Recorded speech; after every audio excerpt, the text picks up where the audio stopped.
How y'all doing? Y'all good? First of all, thank y'all for coming to Pass It On. Y'all give it up for yourselves right now. So I do want to start by bringing up Miss Christina Lott, right? She is going to tell y'all a little bit about the space and also, let you know where the restrooms and stuff like that is. And I'll give y'all the rules after that. Is that okay with y'all? Come on, let's go. Hello, everybody. I've already been introduced. My name is Christina Lott. I'm the program manager here at the Health Foundation Jon Scott Center, and we're really excited to welcome you all. Before we jump into the wonderful open mic, there's a few housekeeping items I want to share, as well as our upcoming programs. So before we do that, I just want to let you all know where the emergency exits are. We have one here through this door. We have our main entrance that many of you came through, and then we have one across from our reception desk in the other room. And additionally, please silence your cell phones if you have not done so already. Now, a little bit about the Health Foundation Jon Scott Center. We opened in September of 2022, and it is owned and operated by the Louisiana Endowment for the Humanities, which is our parent organization who owns this whole beautiful historic Turner's Hall building. And we are a 50-year-old statewide organization with a mission to partner with communities, institutions, and individuals to explore Louisiana's past, reflect on our present, and imagine our future. Here at the Jon Scott Center, we share ideas of heritage and symbolism, interpreted through the lens of artist, educator, and humanist John T. Scott's life, art, and legacy, while promoting opportunities that nurture connections, enhance human potential, and drive social change. To that effect, we have several upcoming programs and events here at the space. On May 8th, we're going to have a conversation on the fight for civil rights, which is called Conflict and Creative Response. This program will be both in person here and as well as online streaming, so you have options to attend. And then on May 25th, we will have Food for Thought, which is a free mixed media art making workshop inspired by John T. Scott's piece, Urban Placemat, which is in our main gallery past the room with the TV, and it's right on that wall. It's a beautiful little square piece. Check it out. And throughout the month, and forever and always, we will have in the center rentals, guided tours, and free field trips. So without further ado, welcome to Pass It On. I'm glad y'all saw her up here this time. Jeez. How y'all doing? I'm amazing, Ayo. I don't know if you noticed, I'm sexy. So I'm gonna give y'all some quick rules, right? And I wanna give y'all these rules because the first artist that I'm gonna call up is one of the most amazing artists I have seen. I'm gonna say that a lot tonight. Just wanna be honest, right? But, and I want y'all to be very prepared for this artist. So I'm gonna give y'all some of the ground rules. You're gonna respect that artist, right? Okay, everybody in agreement. I just want everybody on the same page. You gotta respect him too. Nah. He's gonna respect y'all, right? We're gonna ask him to put 2 cents in a bucket because that is his way of saying this is my 2 cents, right? So we got some change up here. We got a bucket right here. And then we got 2 more rules, but these are 2 of the most important rules to the show. Anybody know one of those rules? Oh, nobody been here before. Okay.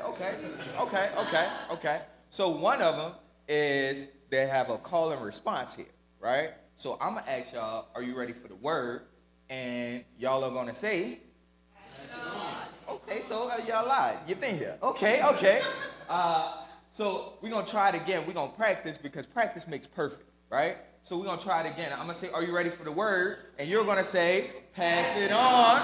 Okay, it was close to good. It wasn't really good, but I like where y'all was going, right? I like the direction y'all was going in. I just need everybody involved when I say, are you ready for the word? Pass it on! So then I got one more rule, and this is the most important rule of them all. Have fun, right? That's an easy rule, right? Because we're going to give y'all some amazing, talented artists. Like this first artist that I'm going to call up for y'all, I met this man over 16 years ago. I ain't going to tell y'all how old I am. I was 3 when I met him. But I met him over 16 years ago at Pass It On when I was just a youth poet. And he was a part of this team, Team Snow. Team Snow. And when I tell you, he used to kill the stage, right? And he still does it until this day. So I need y'all help in calling up this amazing, amazing artist, Michael Quest Moore, right? I know, because I ain't asked. No. See, y'all got to do the rules. Y'all got to, that was a trick. Right, here it is. I'm going to ask, are you ready for the word? And then I'm going to say, bring up this amazing artist, Michael Quest Moore. And then y'all do that. You see what I'm saying?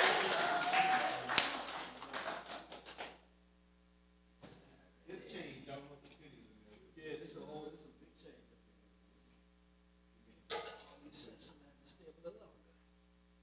How y'all doing? Y'all good? All right, I'm give y'all a little something, a little two-piece spicy, and get out your way. Y'all been paying attention to the present goings on in hip-hop right? Yeah. Who y'all got? We team K-Dot or we team Drake? Which one we doing? K-Dot got to drop something else. All right. Drake is hot. Yeah, that was kind of creepy. Anyway, I'm better than both of my brothers. They got me inspired, so I'm going to take it back to the essence, to the roots real quick, give y'all a couple of bars, and then we'll get a little poem. My bars be golden, like my style be the child chosen, and my mind be the gold mine, then my bars is buried in, like Conan.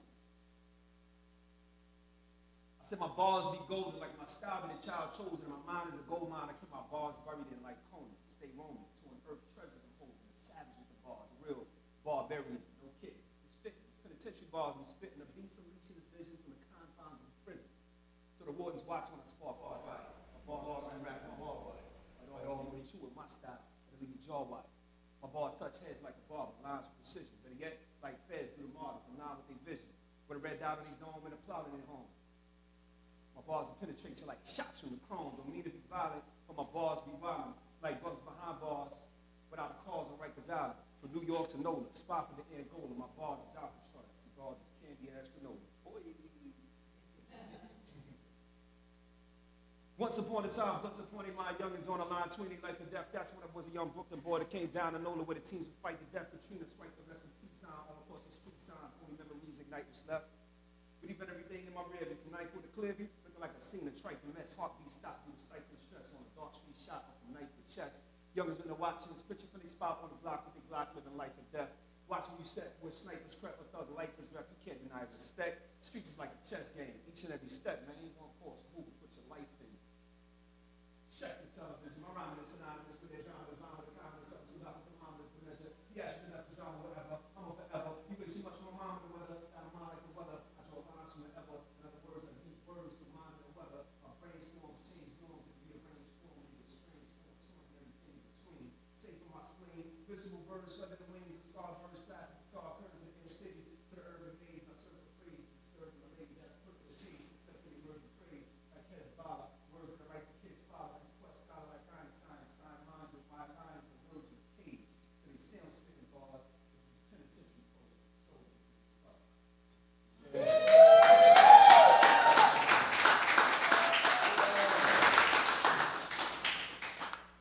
Appreciate y'all. It's been a minute since I got to do this. Appreciate y'all letting me shake the dust off real quick. I was just talking outside with some friends about the fact a lot of us feel like we're in time, right? So tell me you started your set of locks in 2018, and we say, how you did that in 2 years? Right?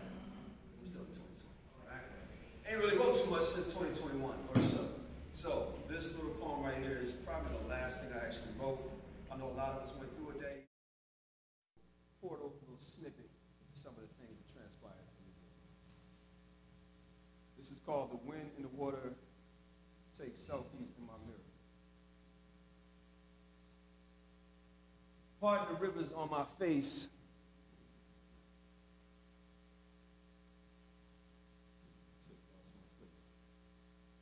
Pardon the rivers on my face, but I've seen too many closed into earth without their insides ever seeing the light of day. What say you when your lover's womb is the middle passage the ancestors never made their way through? When spirits are thrown overboard before they ever reach shore, lines under my eyes, all silt in sync. Every poet's words about motherland or sea crossing was a holy hand of nature, was Oya's breath whispering gales of the decades, old levees behind my eyes. Watched Parts of me crumbled into an ocean wide as God's mouth that year. Welcome to New Orleans. All in here. You can't walk too long this time. Alright. Watched Infinity pick his teeth with my little traumas. Marathon got a little brisk thinking no one's waiting at the finish line, but learn how to pat them thighs and firm up the hind parts regardless. Of course my masculinity is fragile. I said to everyone in particular, ain't shit but water and sand grown whole. Tried a fresh new look that year and the water had its way with me. Got beast wells on my cheeks to shake with my daddy's last night, and the night she said it's over. At least I got time stamps for my grief, run its course. My old self passed on a baton that year and sent the sack of bricks and died with him. I'm trying to adjust to the weight loss. Something about feeling light as a feather makes me feel naked and afraid of heights at the same damn time. Yeah, sure, it was me. The whole time I said to everyone in particular, poetry is therapy session as public performance or service announcement. Take your pick. Everyone's invited. This avalanche slowly is brought to you by Spore Sickness gone viral, meets another snuff tape gone the same, meets mildew around the yellow edges of once sacrosanct paper holding the pictures of dead old white men, meets the chained and bound descendants of the chained and bound, locked in the belly of a beast, packed tight as undigested food in a raging sea, rising with the ferment of ancestors gone too soon, which brings me back to that levee behind my eyes. It never stood a chance. Nor some of my best laid plans. This year's resolutions are small fish blurred beneath the rivers falling from my pink face. I can almost see clearly now. My face is the beast after the storm. Best laid plans, all karmic driftwood mixed with toppled infrastructure. Ego is a house meant to be broken. Which way from here? I asked everything in particular. The wind said, follow the water. One more poem for y'all, okay? Yeah.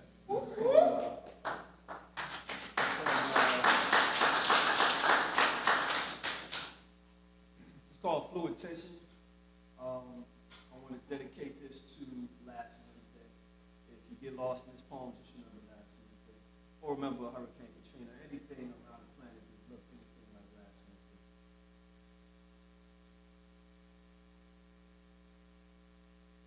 There's a fluid phantom at our feet, whispering of things to come.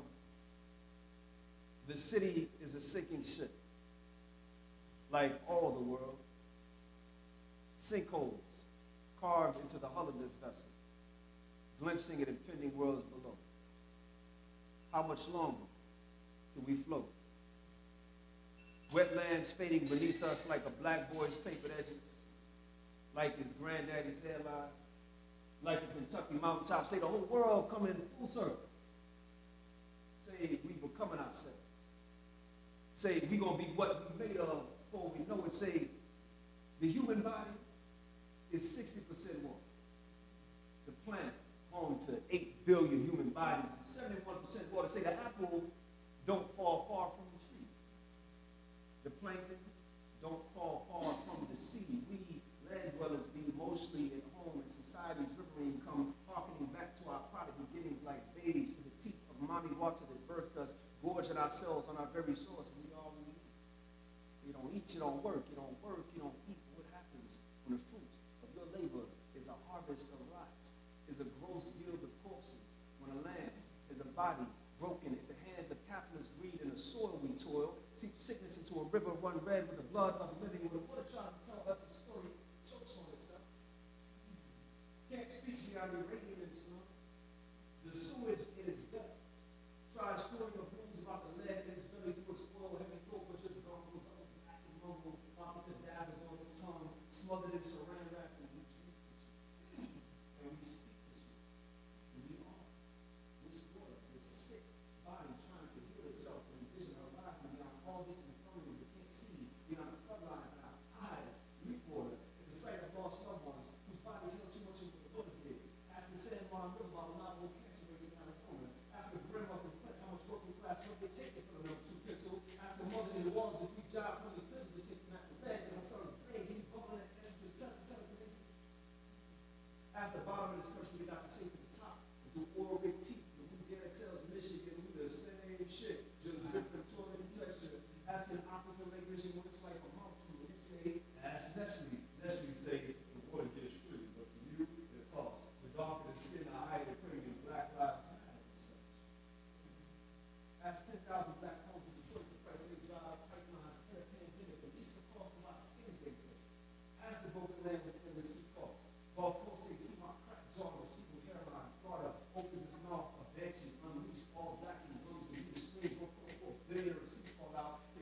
35,000 city code for 10 years. See 27 purchase politicians dangling from dollar sign Lucifer to the ground, pulled back into the source of the land. A cracked jaw threatening to swallow its own watch and say, like falling stock and inflated rates of the depression and sorrow. Fills the streets, disguised as bravado and rage in the sea.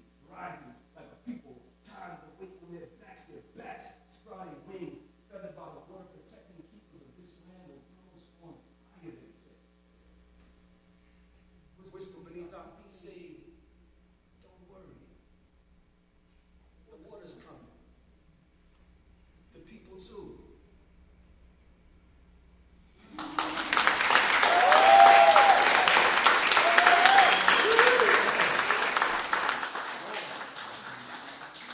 Woo!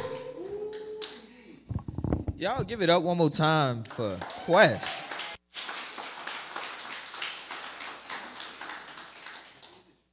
Man, first of all, I'm gonna send a strongly worded email at second line. Y'all get their email address for me. I'm gonna send it to them. And I want y'all to say I did it, because I don't like how they just came. They knew what we was doing. Can I do a poem for y'all? Please. Yeah. Are you ready for the word? Myself. Yeah.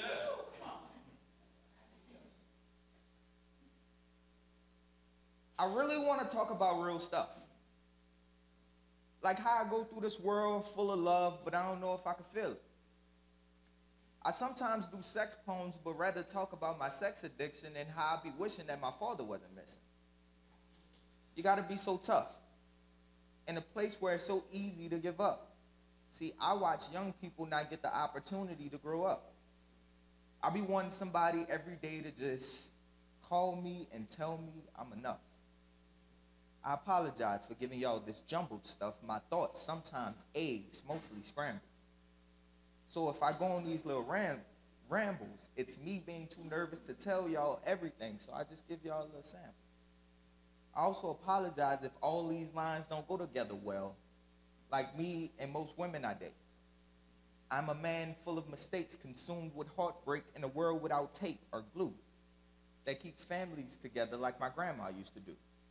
Got cousins, look me in the face right now and act like I don't know you, living in a city riddled with crime where politicians can't find time to design a solution with its citizens in mind. But we can figure out how to stop the second line.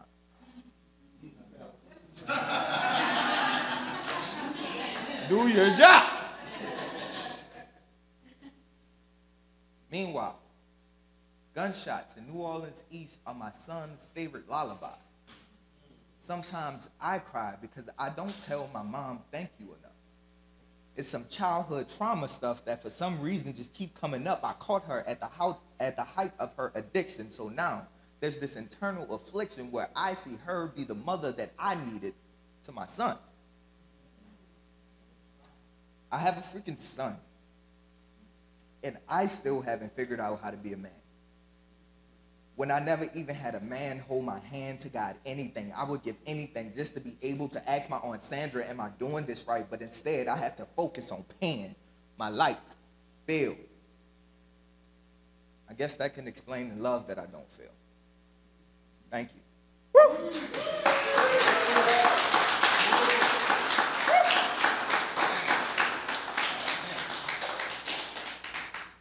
Sometimes I be poetizing. I don't know if that's a word. I feel like that's one I like. How y'all doing? Are y'all good? Man, so we have a lineup of amazing, amazing artists for y'all. One of these artists, I'm sorry. That's what you got to do. Sometimes you just got to look like, don't play with me. Nah, in real life, we have such an amazing lineup of artists for y'all today, and I'm excited for y'all to get the opportunity to experience them, right? And y'all already know the rules, right? So I want to call up this next amazing artist from upstate New York, the real upstate New York. Y'all, do me a favor and give it up for the talented, amazing. Are you ready for the word? Catherine. Woo, woo.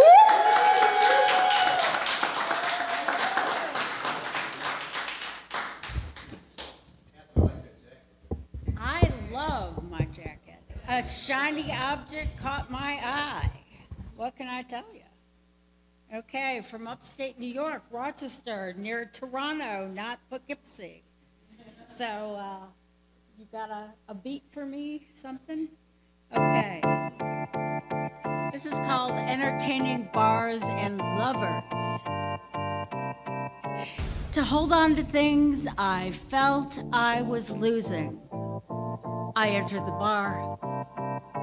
Insecure in my little black dress, high heels, big hair, I sat on a stool, finding comfort with my back to the crowd. Obsessing about my changing figure, poor posture, the way foundation was settling into fine lines, I felt the wrong eyes on me. I would respond, but not before adjusting my bra strap, licking my lips, sucking it in.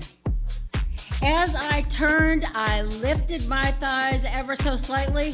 Do you know how big thighs look spread out on a seat? To show off my legs, I pointed my toes and slid off. I suppose they shook unnoticed. I glared, he looked away, you looked up. Young, dripping of alternatives and compulsions. We moved towards each other and began dancing. I tried to say things. The music absorbed them. Our bodies moved closer. Your eyes closed. Mine kept trying to connect. As the song was ending, 5 minutes of dancing, 45 minutes of unnatural selection, hours of preparation became exhausting. I excused myself for a moment. Standing in line for the bathroom, things got a little clearer. Between the full-length mirror and regulars, insecurities were beginning to take their place. During a moment of muffled bass notes, behind a graffitied stall door, I pulled down my Spanx and out popped my stomach. By this time, I had it and was beginning to get it. So I left. Thank you.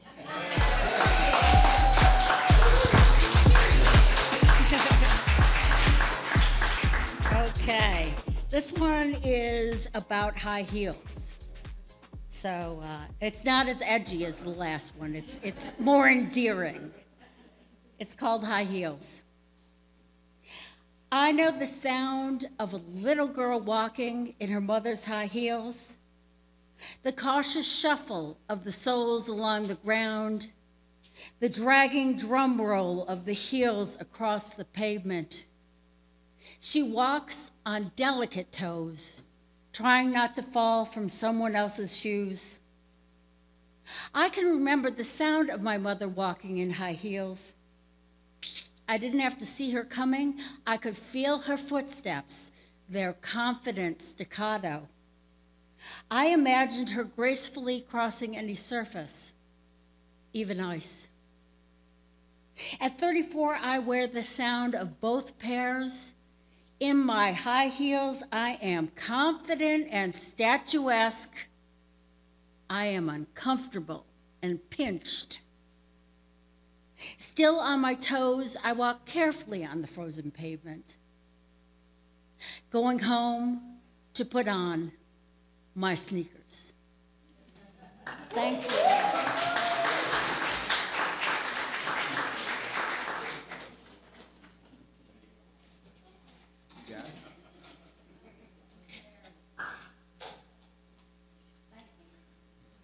How y'all doing?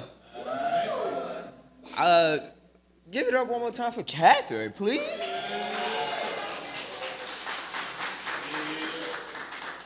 Also, don't feel like you have to get change from here. If you have money on you, we accept it. No judgment. Cash App, James 3D John.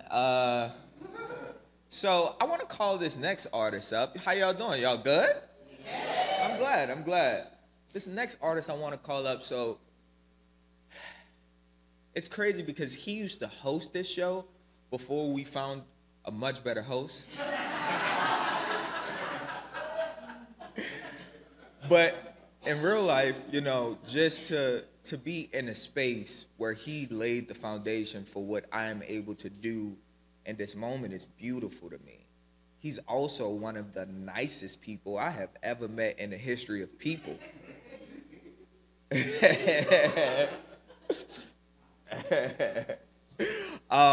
But also, I'm gonna be very honest with you, right?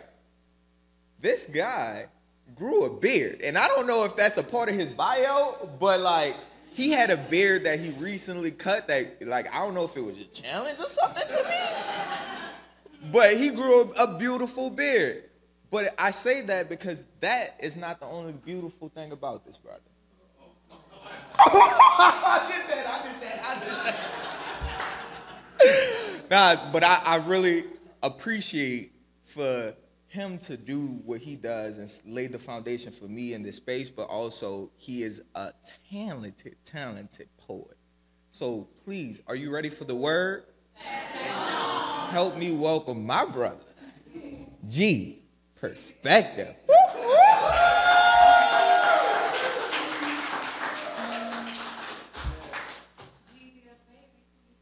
Please say the baby.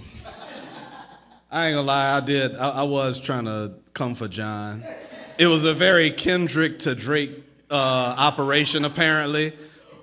Well, I guess I was cold because I backed out. I shaved. I'm gonna do a piece tonight that I'm gonna let my man Cam get inspired when I tell him the theme. Y'all know what today is, right? Yes, we know. Okay.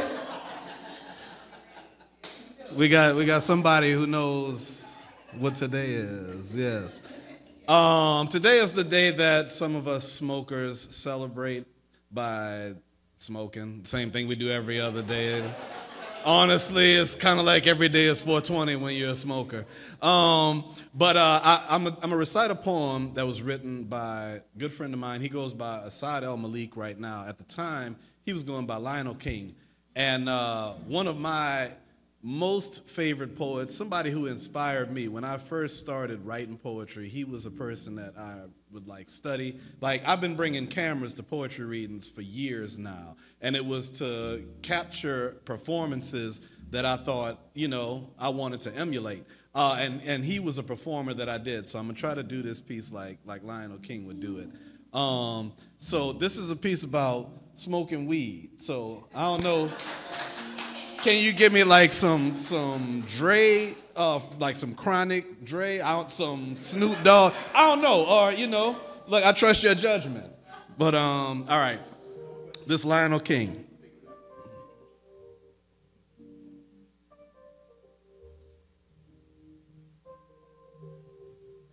Just a little, right? Just a little mellow, like give me something. Give me something like, I am old.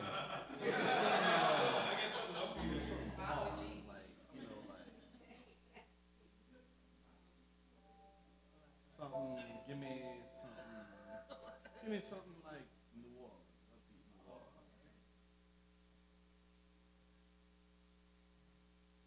All right, I'm gonna start. We're gonna get into it.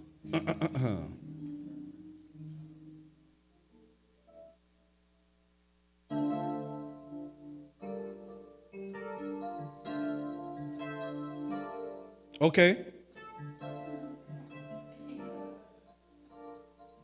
Keep it going, Mecca. Dun, dun, dun, dun. Yeah. All right, this from Lionel King. I get high, but I don't get too high. I smoke that hush, little baby, don't you cry. That's that good. It put me to sleep like a lullaby.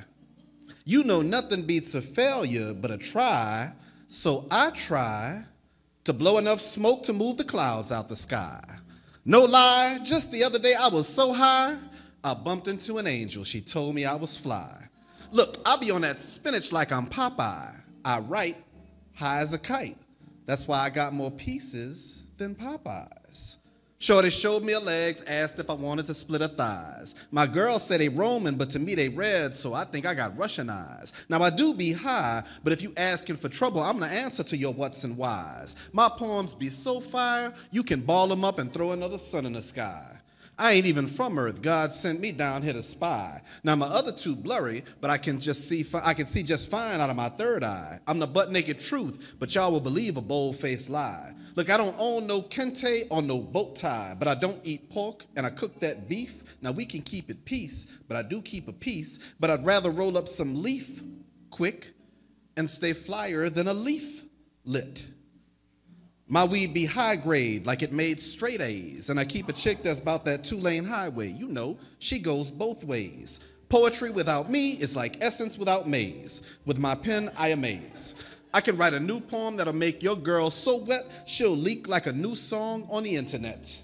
Warning, I eat poets all day and I ain't had my dinner yet. When I write, my mind be so sharp, my pen stroke poke, I call that penetration. And I chief like an Indian, so I move to a reservation. Now don't get cute and nincompoop, cause I'll whip you so many colors you'll look like a bowl of Fruit Loops. Then I'll stomp you with my Adidas. Oops, I meant to say polo boots. Niggas say I'm wrong cause I'm up here talking shit, but I'm vindicated cause it's the truth. Like they got DNA proof. And I roll my blunts so thick like they dance for Luke. I spit so hot, look like I melted a tooth. I'm the president. I make the rules. Rule number 1, ain't no rules. Rule number 2, I ain't gonna lose. Even if I was boxing the devil himself, don't worry about me, get the devil some help. I mean, send for his backup. And even if he try to run, I'ma tear his back up. Standing in front of legion of demons, just making them bitches back up. And even if I hit the cement, I'm getting back up. Right now, I ain't bouncing back, I'm back up. And I be on that bomber like Barack. Yes, sir, I'm 100 like 3 times 33 and a third, and I'm so absurd with words that I can spit them backwards, words, spit backwards, just where he starts spitting the words backwards, and that's how you end the poem, but I can't do that shit. Lionel King, thank y'all. Smoke weed every day. Smoke weed every day, day, day, day, day.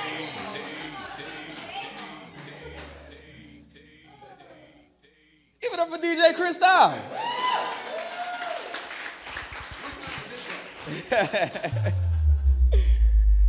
Oh man, first of all, thank you, G, because I really appreciate the history of what G creates, right? Like being able to do this show for such a long time and see all of the amazing artists and some who are still sharing with us today is beautiful, but also to be able to grow and learn and hear how inspired they create and like the inspiration that they have within us is beautiful, beautiful. So if you get nothing from here, I hope you get inspired. That's cool with y'all? Yeah. All right, cool. How y'all doing? Y'all enjoying it? Cool, cool, cool. I was thinking like what I want to do. You know, we got so much talent. Excuse me, you dropped your hate. So I actually want to call up another open mic performer. That's good with y'all? Yeah. Okay. I actually want to call up. Are you ready for the word? Yeah. Please give it up for the amazing, the long-standing, timeless. Whoop whoop. Oh, hold on. I said, are you ready for the word? Okay.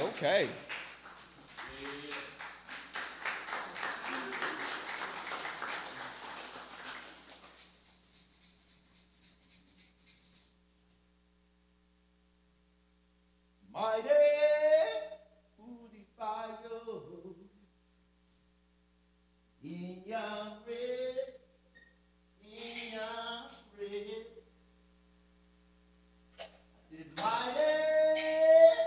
who defy you in your red. In yon red.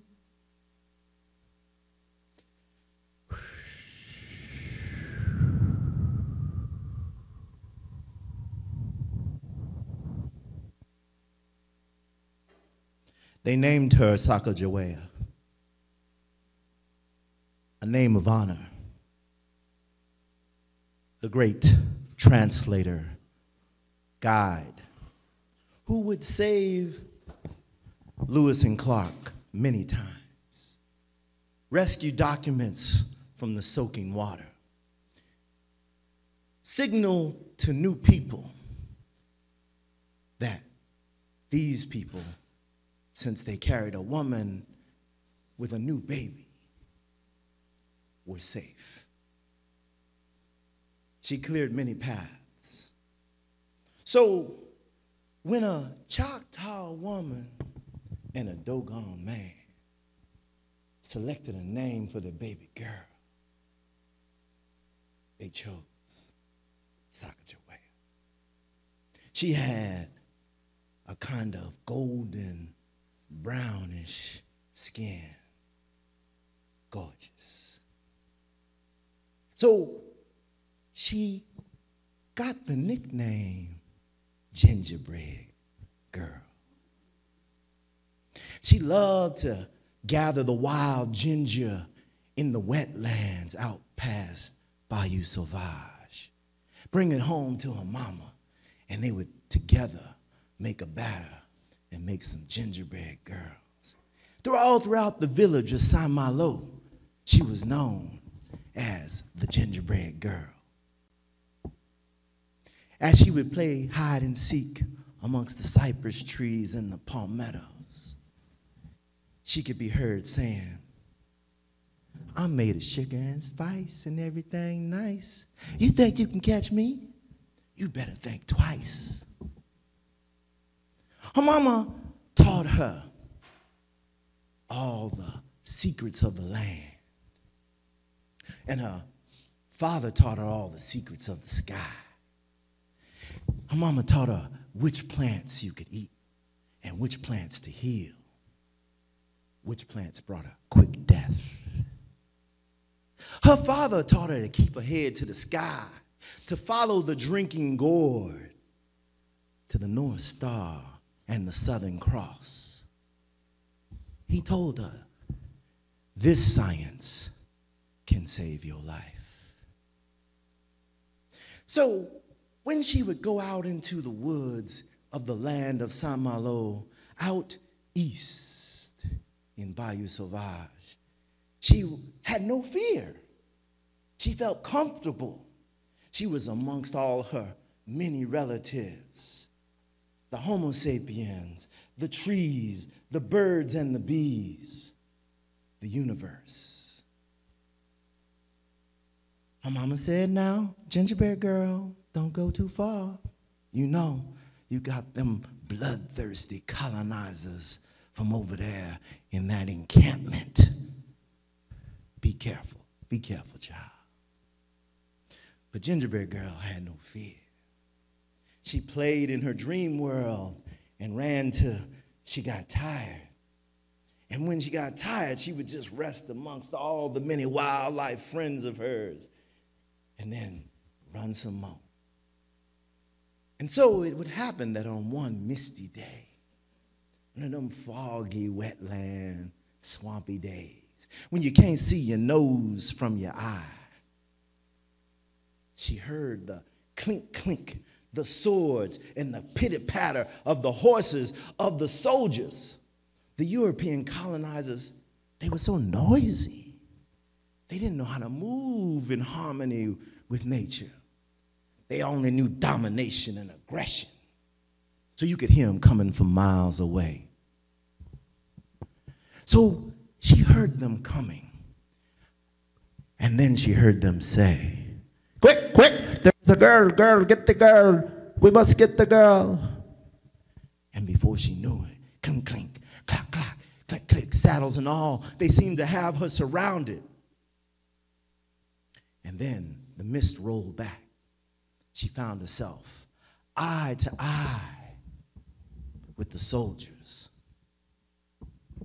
but with the mighty heart of a Choctaw woman and a Dogon man. She looked them dead in the eye and she said, I'm made of sugar and spice and everything nice. You think you can catch me? You better think twice. And like that, she disappeared into the mist. Where did she go? Where did she go? Quick, get her, go, go. From that day forward, no one ever saw the gingerbread girl again. They say that she followed the drinking gourd. They say that she ate off the fat of the land and that she roamed free wherever she wished to go because she had the wisdom of the ages sewed into her soul. And so therefore she was free. Now, to this day, motorists, as they make their way east on old Highway 90, they sometimes run out of gas or out of signal, and the cold wind whips around their head.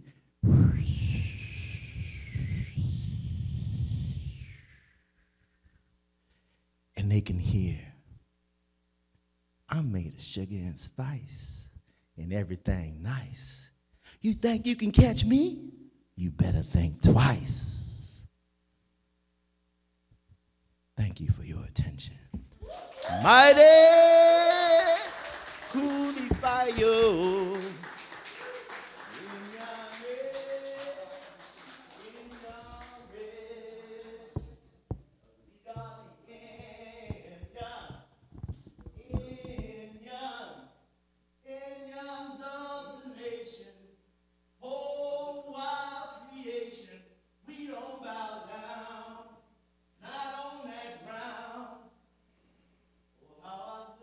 Give it up one more time for Timeless.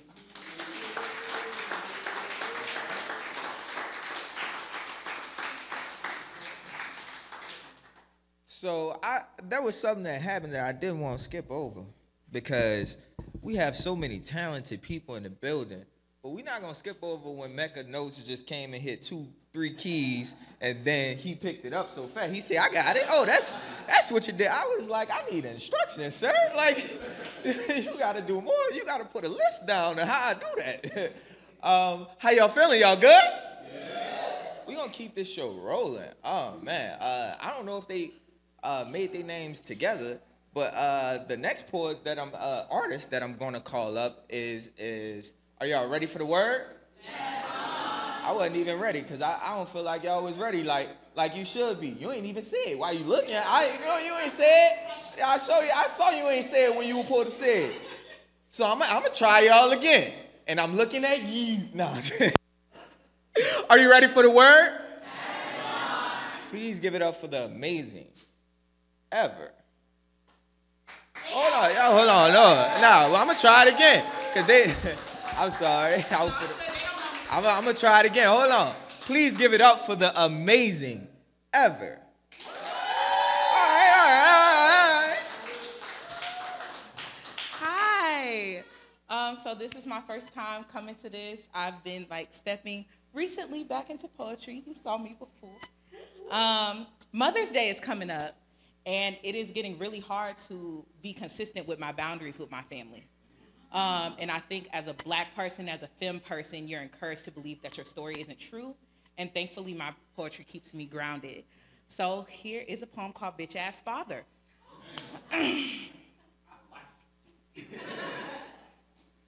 Sometimes I feel like a motherless child. Sometimes I feel like a motherless child. Sometimes I feel like a motherless child. A long way from home. A long way from home. My mother asked me the number of sexual partners I've had. I count the number of men who look like my father on the train. Round up, Use sex as self-defense class, teaching my body how to give in so no man can take me because it can't be against my will if I'm always willing. I find the next man I will make it to my father on Tinder, has his initials, has the smile of a man who would have protected his children. The second I forget to suck in my stomach, he calls me beautiful, but I feel the apology in his tone. His compliment sounds like you're welcome. It sounds like I'm sorry for your loss. He asks me, am I a daddy's girl? I say I'm in between a rock and my father being the reason my rapist got away, a hard place, and still giving him a ticket to my graduation. I don't know where to put all this feeling. It makes the floor around my bed messy a lot, and I would clean every inch of my room, but I got shit to do. So I let you be the daddy I deserve for 4 hours. I feel my womanism, swallow a bottle of Benadryl in my lonesome. I will not remember whether or not I came, but if you still touched me after you did, I wish you could understand how fucked up this shit sounds as a sex fantasy, but daddy issues make for good sex and great poems, so here's a letter to my bitch-ass father. I hope my words leave a desert in your blood. I want to make you feel 6-year-old boy hiding from his stepfather small, 7-year-old girl gagging on her babysitter helpless. Your children, when they were still children, believed you God, omnipotent, and everything else you said you were. Now just a boy whose balls never dropped, and somehow you had some miraculous-ass kids. Tell your Facebook friends to stop congratulating you on our achievements. Show them my poems and your son's hospital bills instead. I pray all the gurus are wrong, but in the meantime, I hope Salome and child support band together and haunt you until my children have grandchildren. For all the years my brother protected you, I hope your sadness matches that. I hope you fall for a man who scars you for life and texts you, I'm sorry, while holding out his hand for a birthday gift. I pray he shrinks you more than I ever could. I pray I could watch you die, all slow and bloodied. Get full off your flat line, and when they ask me to speak at your funeral, I will read this and rub dog shit up and down your legacy. Fuck you. And the fact that I will still pick up when you call. But again, I am still naked in a stranger's bed, confused and scared, just wanting my daddy to hold me. To the last boy I took my lip gloss off for, I remember how I gave everything but my body to you and how you chose to hold me. I wanted to tell you to get off. I wanted to tell you to either fuck me again or reimburse me for this Uber. Thank you.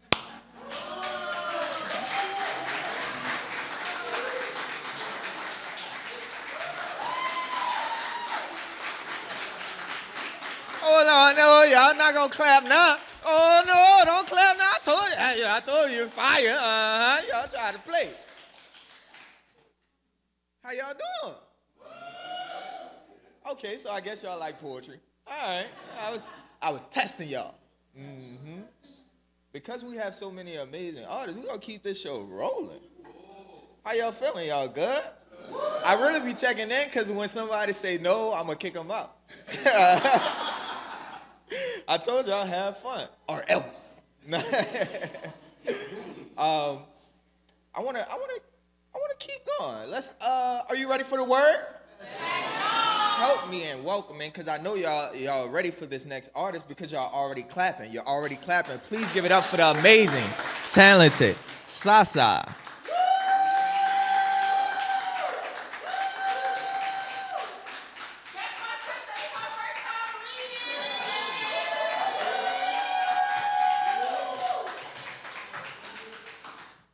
Good evening, everyone. Can y'all hear me? Okay. I'm soft-spoken. My sister has been taking me to these events for a while, and this is my first time ever reading, so please be gentle. Yes. This is called The Mask That Lies Beneath. I've always wondered why certain things happen. Not something minuscule, like why did I get a speeding ticket, or why doesn't the boy I like me back? But an event, like why did my brother almost die? Or why don't I feel my father's love, even though I've heard him say it 1,000 times? I've never really comprehended that saying. Why do bad things happen to good people? Until now. However, my questions and uncertainties remain unanswered. In 2016, my brother had just had an accident that impacted our entire family. He was shot by a Cobb County police officer who was shooting to kill. Moments before, he and I had just gotten into a heated argument. We had just moved into a new house on the opposite side of town. He'd already fallen into the wrong crowd. Our mom and dad had just left for work, and she'd made it my responsibility not to turn off the alarm. It was my responsibility not to turn it off. I can't even remember what we'd argued about that morning. I do remember that when he hit me, I just snapped and turned off the alarm.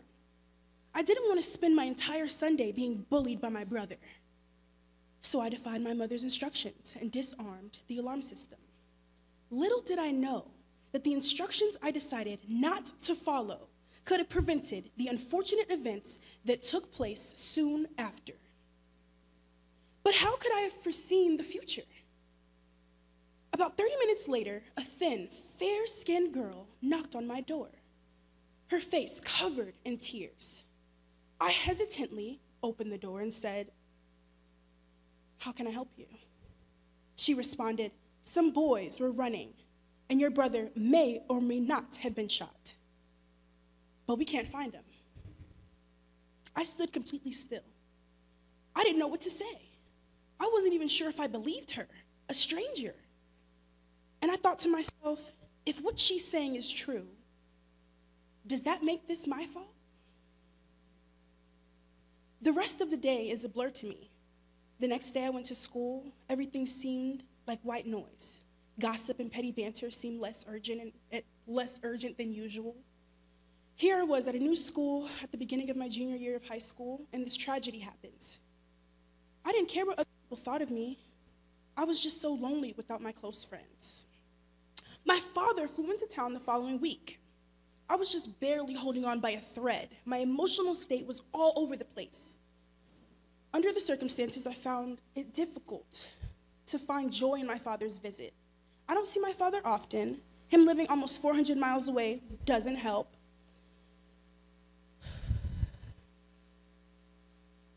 And when I do see him, it's always brief.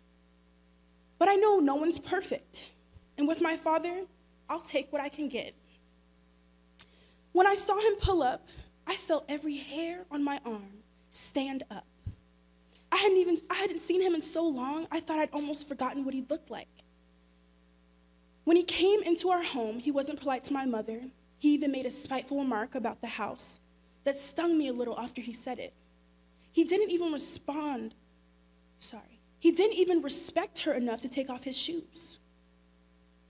However, that wasn't a surprise to me, but somehow I expected more of an appropriate greeting due to the severity of the situation.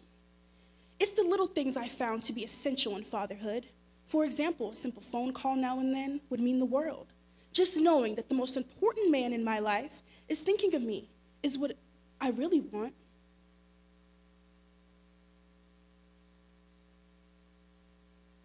When my parents sat across from one another, my father slumped into the brown chair against the wall in the living room. The room was filled with mixed emotions, and for a moment, I imagined the family we could have had.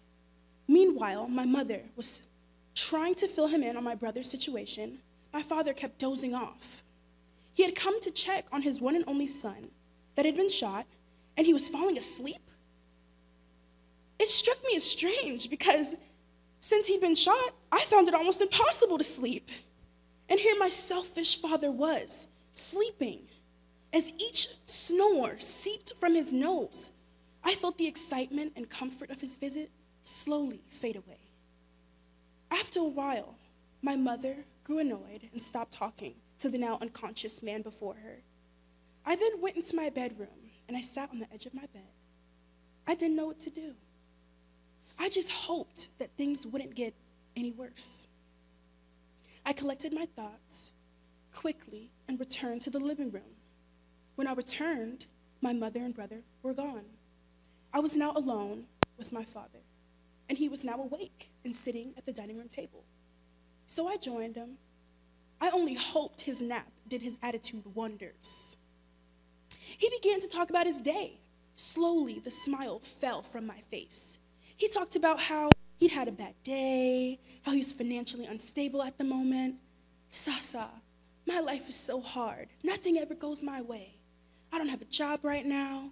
I'm going to give your mom money when I can.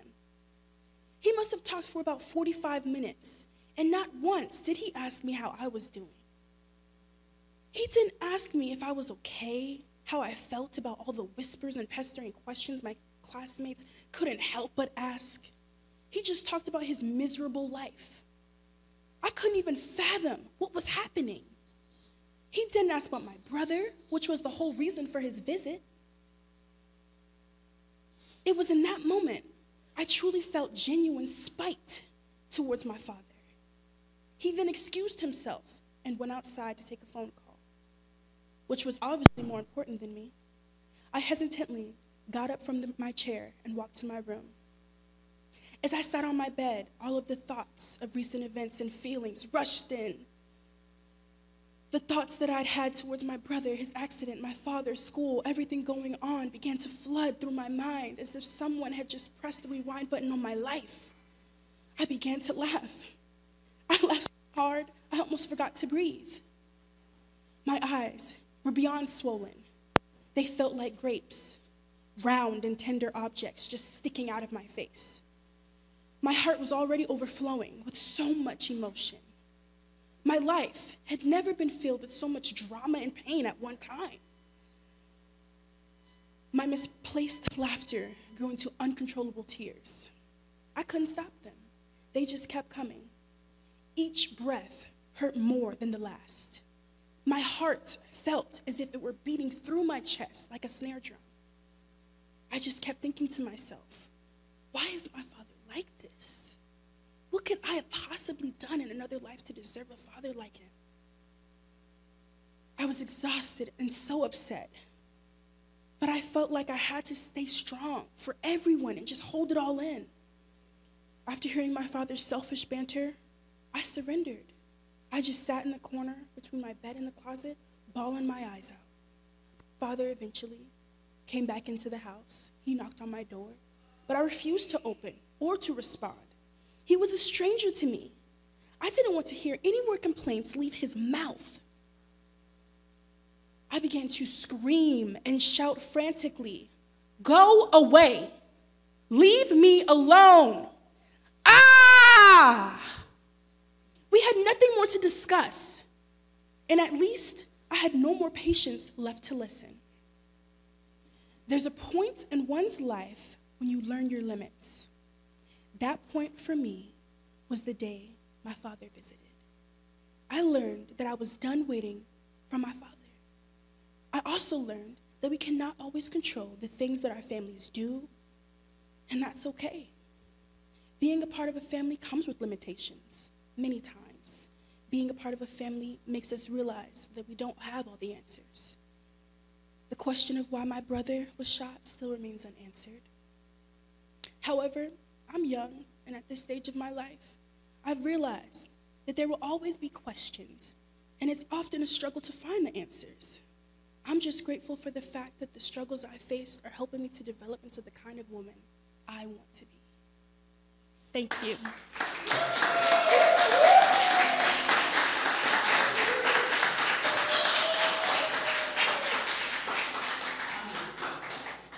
Man. So you don't, this was your first time? First time ever. First time ever. Never did it before. I practiced her first time. Okay. So, little known fact about John James, right? My first time was here. My first time was Pass It On, right? Like, that was my first time performing in a setup where it was like, people I did not know was going to hear poetry from me for the first time, right?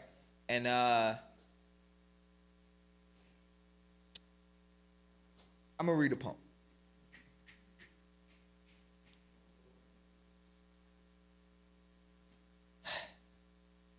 This was like my first date. I had butterflies in my stomach, I had sweaty palms, and I was spitting from a piece of paper, so I also had a sweaty poem. And I was standing on expectations. No, literally, I was standing on a soapbox signed by a bunch of artists that have killed this shit before me, which is a large expectation. So I'm up there thinking, why the fuck am I doing this? Then I think about going home. The place where I felt the most alone, the place that my mom turned into her personal crack house, the place that my sister was kicked out, the place that my brother felt left out. See, I couldn't go home because the place where I had to reside was also the place that I tried to die. You don't realize how close you are to suicide until you try and then survive. Then a teacher told me I needed an outlet, and she brought me to pass it on. So this is not even a poem. This is me putting the key in the door and coming home. This is because my sisters and my brothers, they live here and they still here. This is for Lauren and Alexis, who used to sit at the front door. This is for Khan, Akeem, Cat, Tank, Quest. This is for Team Snow. This is for Creole, Mark, and Israel Light. This is for Daniel Mack. This is for when Io Dreads fell to the middle of his back. This is for BG, the real one, Bobby Fonce and Guion. This is when I thought I was a peon in this world called life, right until I heard. Are you ready for the word? Thank you. So what this space is, right, is so much more than a poetry show. So much more than what a family could be. It's like all of those things, but it's combined, and it's a rule for you to have fun. Like, you combine all those things, and then you say, no matter what, have fun, right? So what this place is so much bigger than poetry. It's so much bigger than anything that you could possibly imagine, because it's real love and emotion and expression that happens on the stage. So if you don't get anything from anything that anyone says, please get that from this show. Cool? I feel very featured. I mean, I feel like I want to call up one of our featured artists. Would that be okay with y'all? Yeah. Okay. The person that I am going to call up, right? His eclectic blend of New Orleanian and Nigerian influence craft a musical style that's as vibrant and diverse as his background. On stage, he weaves together elements of funk, jazz, R&B, pop, reggae, and Afrobeat, creating a tapestry of sound that captivates audiences with its versatility. Are you ready for the word? Yes. Please give it up for the amazing, the talented Mecca Notes.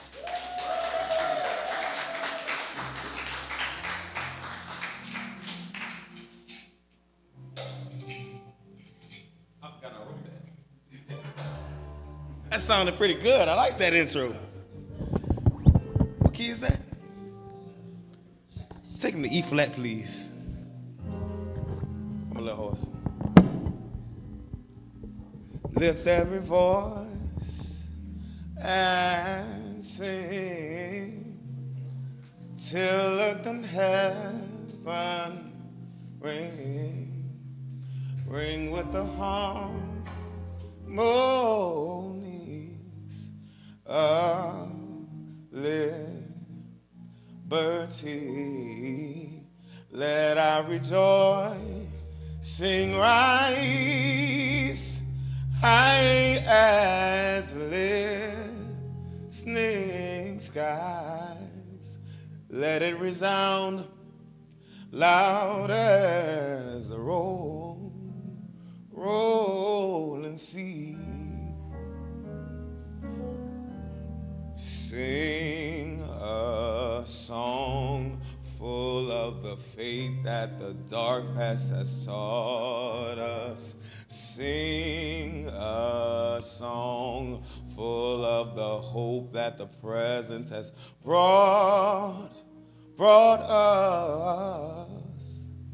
Facing the rising sun of our new day begun. Let us march on till victory is won. I like the last verse. God of our weary years, God of our silent tears, thou who hast brought us thus far on the way, thou who hast by thy might led us into the light, keep us forever in the path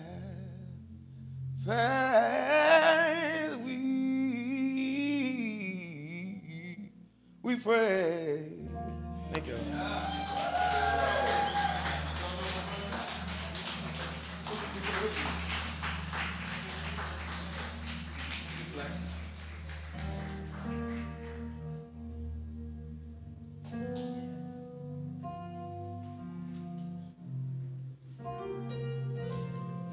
Sing the D flat.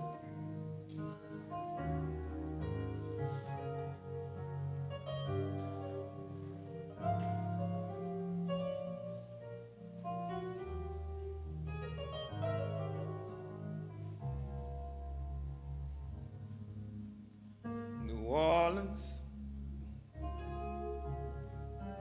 New Orleans,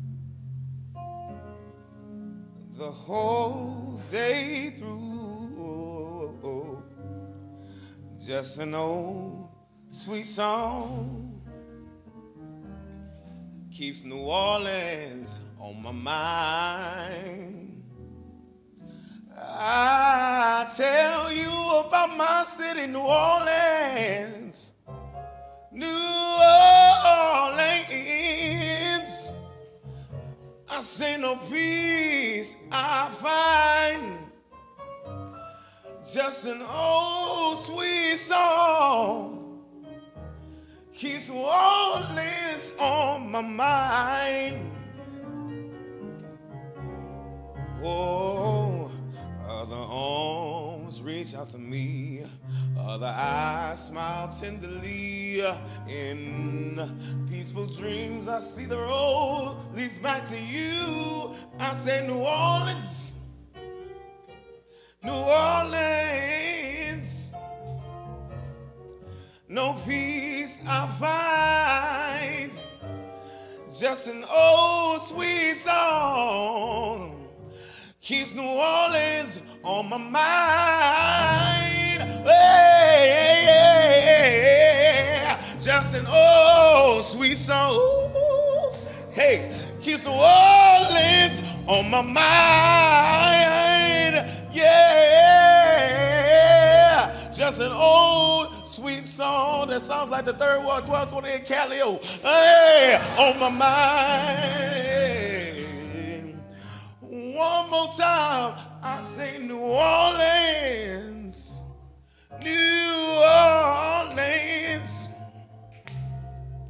the whole day through, just an old sweet song keeps New Orleans on my mind.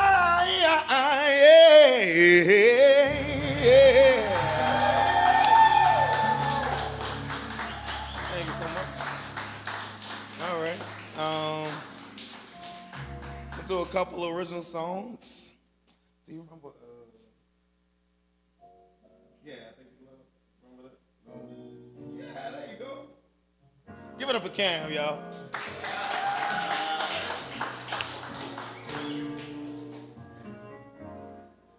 A little slow.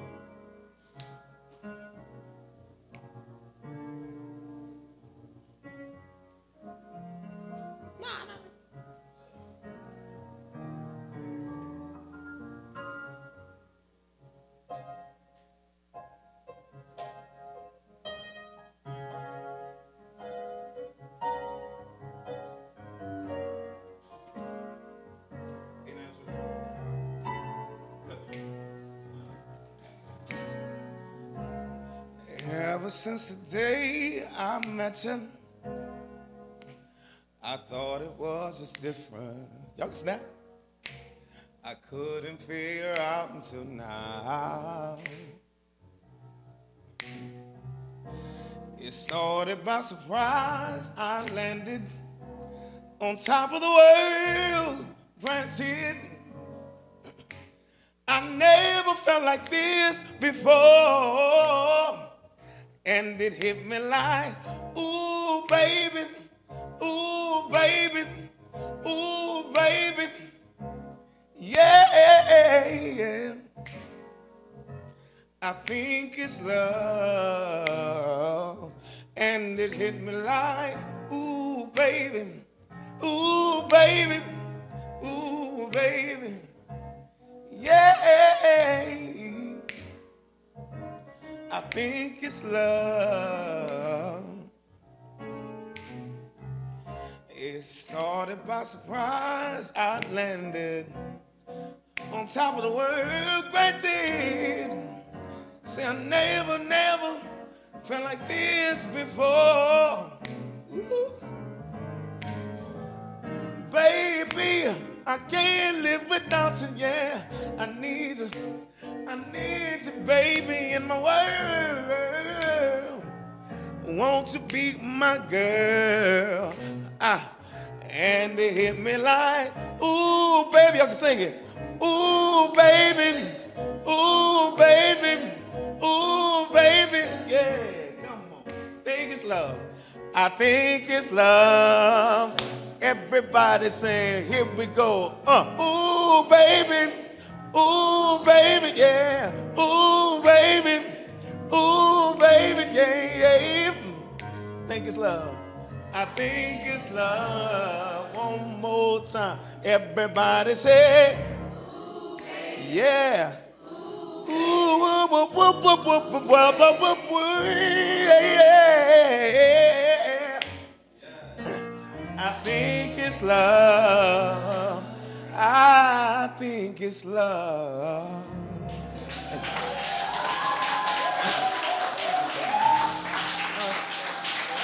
Thank you. I got one more song. I've never performed it before. That means Cam doesn't know either. Y'all give him a Cam. Yeah. He doesn't like me to say how old he is, but he's a youngin', so give it up for him. This song is called I Give My All. Daylight comes as we watch the reflections glistening off the mirror, as we lay in each other's arms. I know that this feeling would stay always. We've both been through ups and downs, situations with our infatuations. But I seen how it looks when it all falls down. And I don't want to be a part of that crowd. If you really be who you want to be. Hey, baby, you can guarantee I give my all to you, baby. I give my heart to you, girl, 'cause it ain't no fun without you, baby.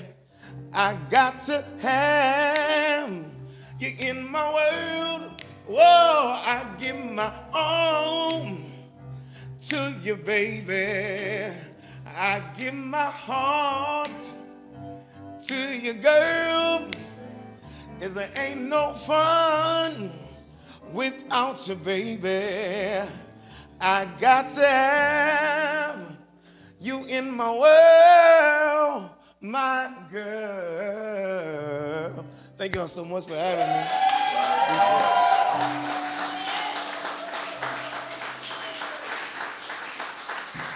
Give it up, give it up, give it up.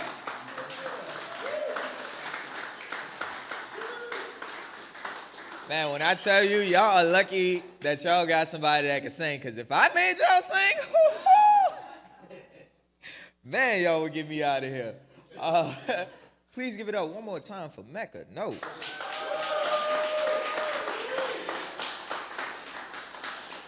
Man, so y'all still good, right? Because you know if you're not, the door. Nah, I'm kidding. Not really.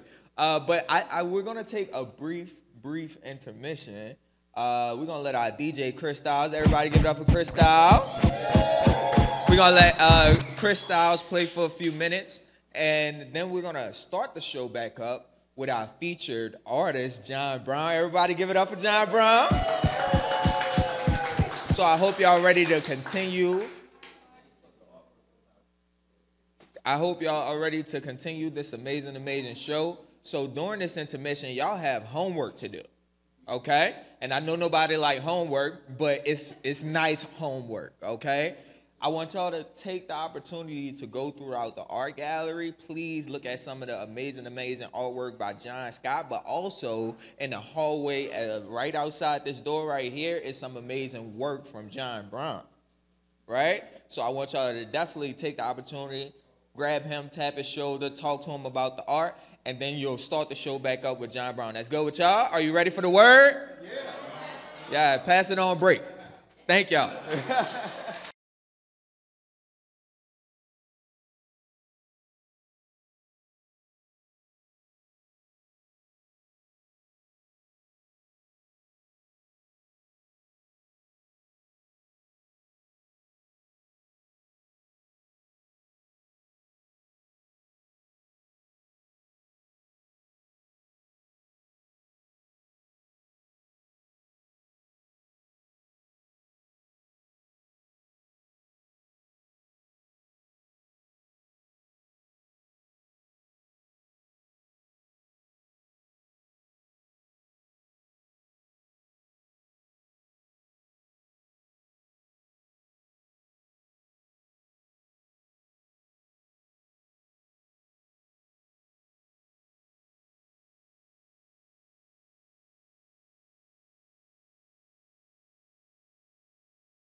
How y'all doing?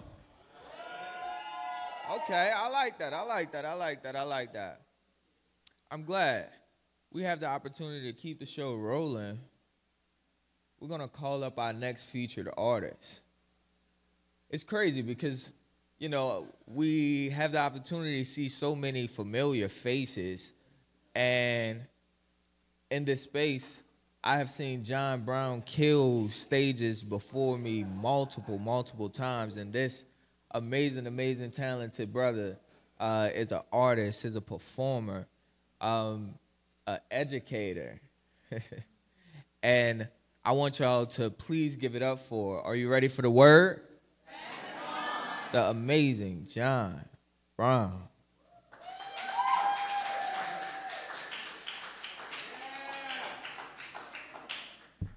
What's up? Good evening. Y'all doing okay? Y'all, I am so excited about tonight.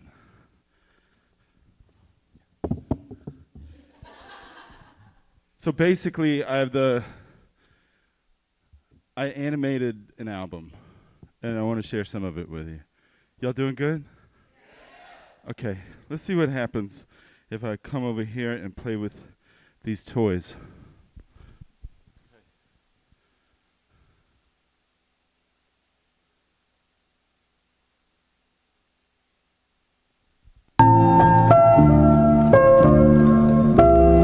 I'm an illusion,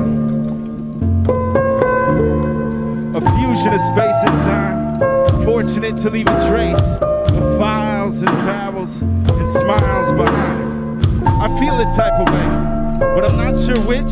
Either I'm gonna death my own fake or fake my own death.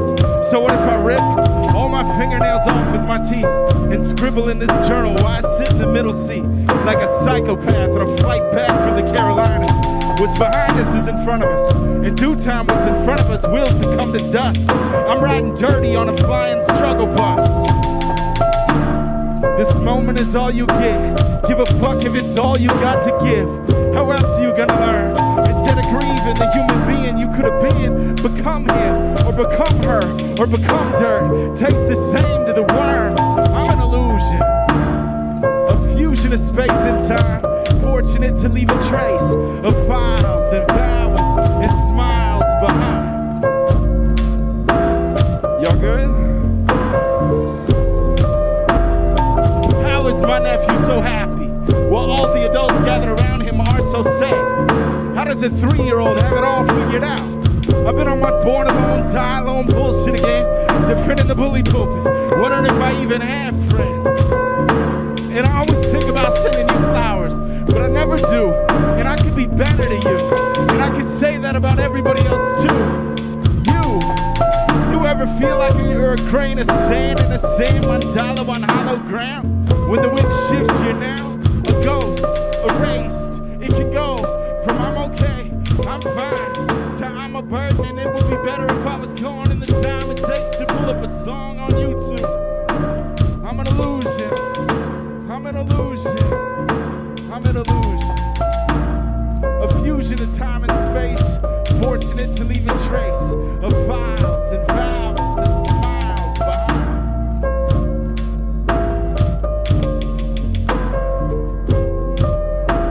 On days where my mind hates me, lately one way to stay sane is I try to remember my current state is an illusion, and we're spinning through space on a pale blue dot. And it's okay if you get dizzy and confused and fail at truth or God or fail a spot. Magic when it happens. Every moment of every minute is spilling over with brilliance if you're willing to go slow enough to notice it.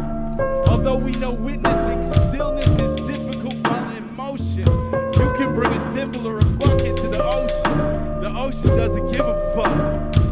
Most of us don't ask for what we need, because if we got it, but we still felt empty, we'd have to acknowledge we don't even begin to know what it is we need. Most of us don't ask for what we need, because if we got it, but we still felt empty, we have to acknowledge.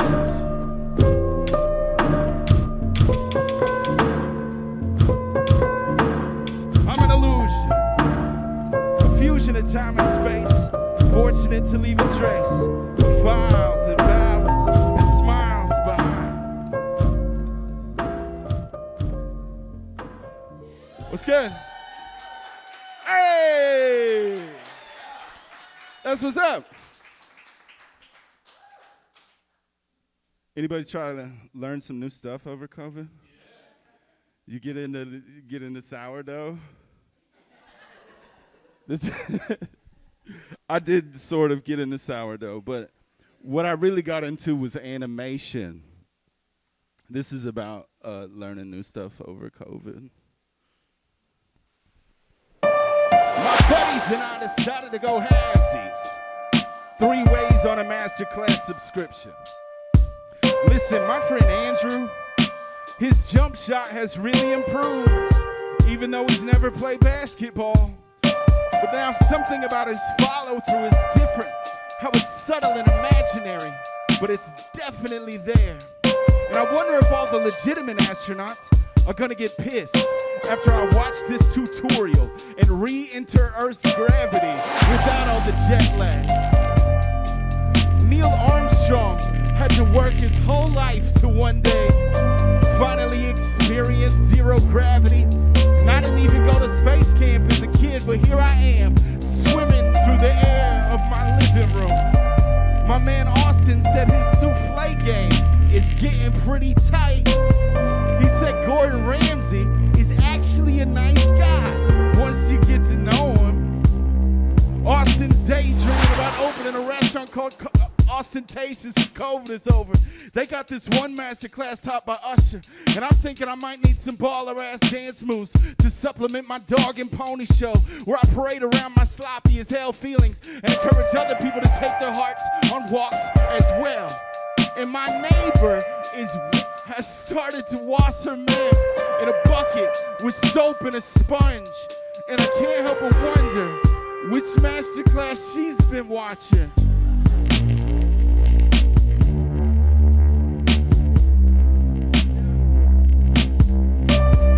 Tuna salad spiced up with diced pickles is the jazz cabbage for almond crackers. Decided to be a shut-in, but shut-in light, like an alcoholic with the O-duals. I could try it out without backsliding further. Next life I'd like to be furrier. My cat Piano's meows at a much lower tone when she's munching on lizard bones. And my neighbor is washing her mail in a bucket when she takes it out of the mailbox. If you're doubting yourself, you're doubting the power of God. And that's not coming from me, that's coming from the treetops that need water, gun, fights under them. Did you forget how to play? How to run through the sprinkler on a hot day? How to play Nintendo in your PJs until you and your friends get hungry and you make mac and cheese and peas and hot dogs for everybody? Or is this when you pick up the habit of playing baseball by yourself in an empty field, only to take a break for yellow Gatorade if you hit the stitches over the pine trees? You're the pitcher and the batter, trying to find peace, begging not to break. Cause one rule you made, you gotta hit a home run before you go home. You gotta hit a home run before you go home. The sun is going down fast, and you're more alone in your house than you're out here on the grass. You gotta hit a home run before you go home. You gotta hit a home run before you go home.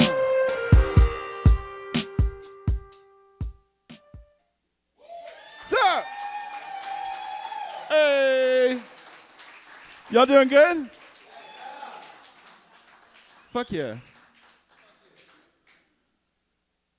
Here we go. Y'all all right? You just chilling? You good? Let me just say this. I'm glad half of y'all got high outside before I started. I really am. Super. You can't ask for a better audience for what I'm doing right now.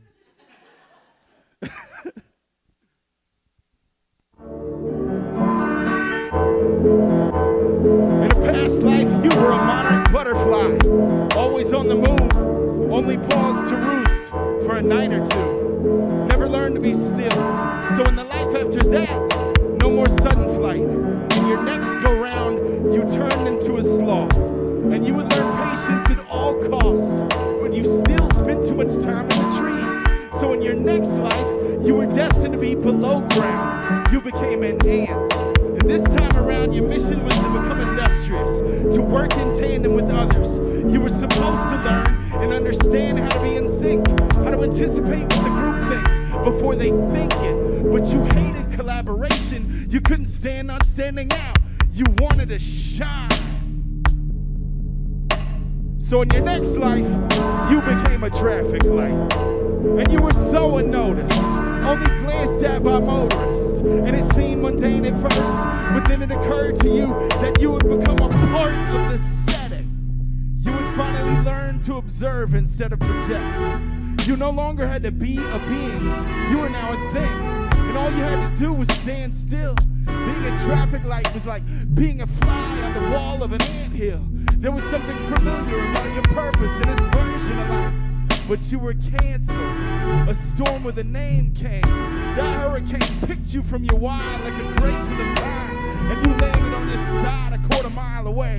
And you might become a human in the next life if you have been a good traffic light in this one. And you will come back as a human again, and again, and again, and again. And when you finally get it right, when you figure out the secret balance of compassion and forgiveness, you will die in peace and move on. And then you will come back as the ocean. And at first, you will feel really important. After all, the tide is your breath, and you cover most of the earth. But alone, you don't tell the depth of the whole story, only your small part of it. So look at all the life inside of you. Put all of your heart in it. And look at all the life inside of you. Put all of your heart in it.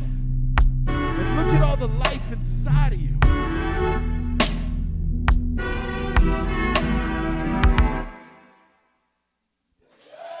Hey! Y'all doing good?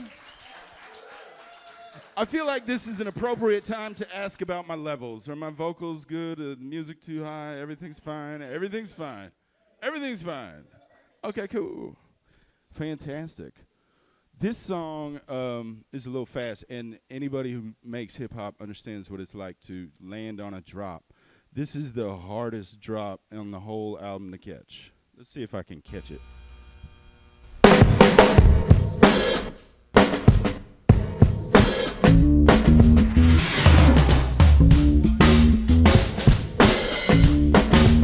Pointillism anoints the vision. Fuck, I'm dizzy. Gillespie's piano. Trumpet was his main squeeze. And I'm feeling the same thing. Wondering when that genius is gonna touch me. Plans fold like they're holding a bad hand and playing for rent money. For Lent, I gave up running. From the lingering kiss and fingertips that bring me bliss. If you wanna see the melody, you gotta look at the keys. You gotta look at the keys, Gillespie. The music from the trumpet out his lips is honey makes me liquid fire. The rhythm from the trumpet out his lips is ecstasy distilled from old design. The music from the trumpet out his lips is honey makes me liquid fire. The rhythm from the trumpet out his lips is ecstasy distilled from old design. You're a world-renowned concert violinist playing a Stradivarius in the metro station, and nobody gives a shit. People hustle to work in the morning, shuffle home in the evening, and you're just one more thing between them and the turnstile. One more ask that won't be answered, one more concern that won't be considered. To the whisper of a tip, you learn to smile and tip your hat without taking your hands off and risking the masterpiece.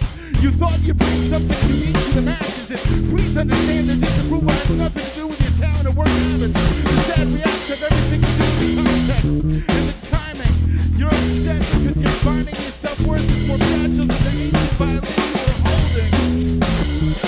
The music from the trumpet at his lips is honey makes me liquid fire. The rhythm from the trumpet at his lips is ecstasy distilled from old design. The music from the trumpet at his lips is honey makes me liquid fire. The rhythm from the trumpet at his lips is ecstasy distilled from old design. Now, Mr. Hughes, do you remember writing this? Good morning, Revolution. You are the very best friend I've ever had. We are gonna pal around together from now on. Yes, sir, I wrote that.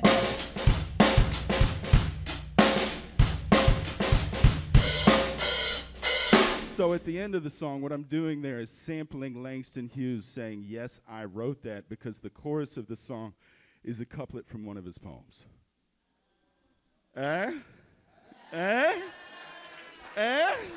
Easter eggs! Okay. Oh my goodness, y'all are amazing. Stop it.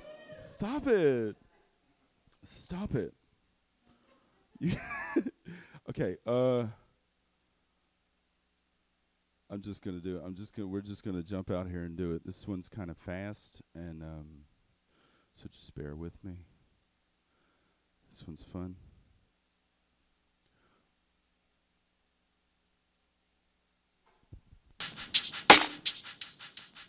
On average, the size of dad dicks has decreased significantly since the 1980s.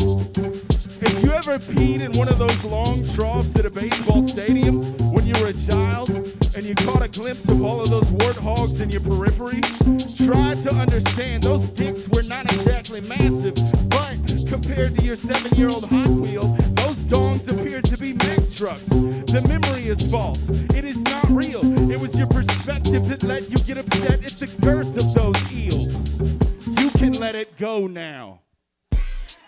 God is nowhere. God is now here. Look at what a difference a space can make. God is nowhere. God is now here. Look at what a difference a space can make.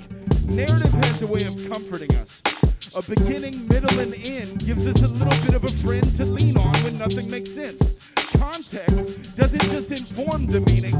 Context is the meaning. There's no easy conclusion gluing cause and effect together anymore.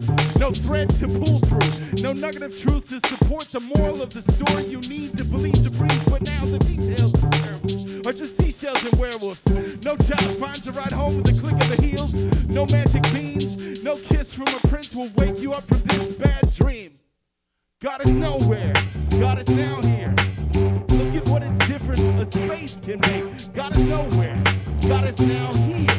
Look at what a difference a space can make. Meanwhile, I'm trying really hard not to be that guy who sends his friends links to obscure jazz in the middle of the night with a message that reads fast forward to 6 minutes and 23 seconds. And listen, but like really listen. Do you see what I'm hearing? To some people all jazz is obscure, but to me all obscure is jazz. To some people all jazz is obscure, but to me all obscure is jazz. Whenever I don't understand the plan, I like to imagine the universe is taking a solo that is so far out it lost me. I'll catch back up on a bridge. Whenever I feel totally out of touch, I pretend. Haitian Fight Song by Charles Mingus is playing super loud, and whatever is happening will continue to unfold. It would probably be best if I let go of the need to control everything and listen, but like really listen. God is nowhere. God is now here. Look at what a difference a space can make. God is nowhere. God is now here. Look at what a difference a space can make. Yay! Hello. Y'all doing good? Fuck yeah. This is super exciting. So on my list of things to do while I'm on stage, this is one of them. Y'all bear with me. I know this is a little corny, but I'm going to do it because somebody's going to be like, how do we find him later? Well, I made this for you. So you could take a picture of that, or you could just go and tag me and shit if you want. It's fine. So up top you have the Instagram, the Facebook. I really don't know if anybody uses Twitter anymore. It's sort of become a terrible place to be. And then at the very bottom, you'll find the thing I'm most proud of in life. It is my garden Finsta. I really am passionate about plants and flowers, and that's all I do on that Instagram page. Now we're back to our regularly scheduled program. This one is a shout out to therapy. Big fan of therapy. If you've never been, go check it out. A little chopped and screwed for you. It's easier to be a has-been in a pandemic than a right now, cause we can't visit what is life now. It's easier to be a has-been in a pandemic than a right now, cause we can't visit what is life now. I need a word for survivor's guilt, but on a global scale. Gravity is a friend of mine and I know him well. If depression gets so stressful, you feel as if you're having an outer body experience. Seeing yourself from the perspective of the ceiling fan, laying so still in the middle of the day, you really can feel the whole world turning under your bed. And healing is a great idea, but you don't know how right now. I feel you. You want to kill yourself? Cool. Compartmentalize. Kill the part of you that's been killing you. Depart in disguise. I can identify. My kink is not asking for help when I need it. My kink is not asking for help when I need it. My kink is not asking for help when I need it. My kink is not asking for help when I need it. My kink is not asking for help when I need it. Typically still physically ill, not a fan of the doom scroll that hits so hard you feel hungover. Maybe it's the propaganda making you feel a total loss of control, who knows? One thing for sure is fantasizing about your heroes doing drugs together in heaven doesn't help anyone, does it? And I could say this breaks my heart, but it doesn't. It doesn't even touch it. Only numbness. My therapist says he feels like he's talking to a little boy. Visibly annoyed, I'm like, fuck you too.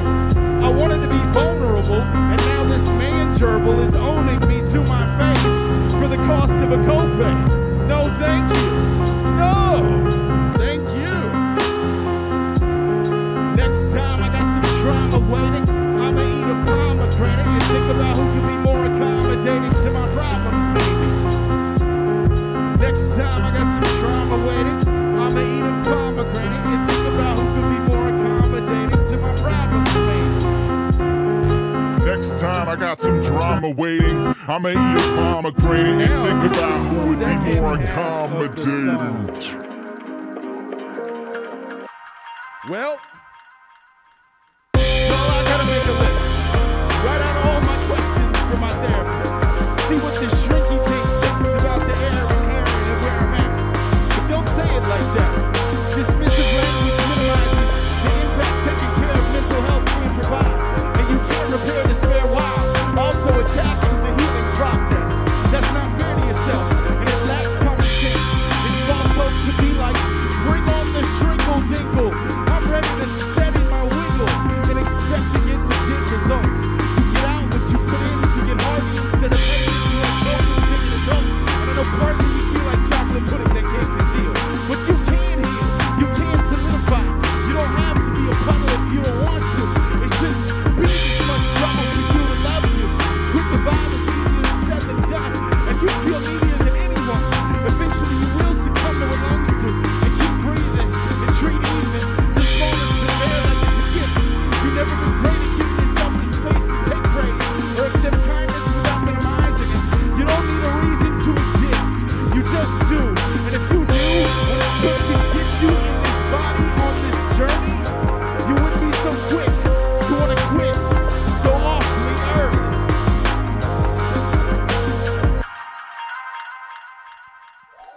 What's up? Y'all good? Fantastic. This is for all my rise and grinders out there. I don't know if there's any rise and grinders in the house tonight.